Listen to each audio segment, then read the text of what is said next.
මහා නියඟයකදී වුණත් වතුරෙන් පිරී ඉතිරී ගිහින් තිබුණු මේ පොකුණේ කවුරුත් නොදන්නා භයානක රහසක් සැඟවිලා තිබුණා.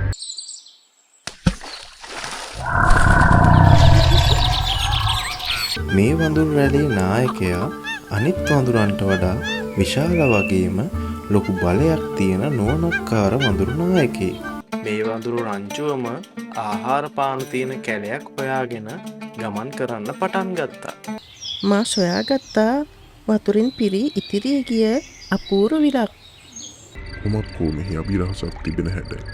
සතුන් දියබීමට පැමිණි අඩි සලකුණු පමණයි. ඔහු මේ විලට බහින සීලම සතුන් මරාගෙන කන දිය රකුසෙක්.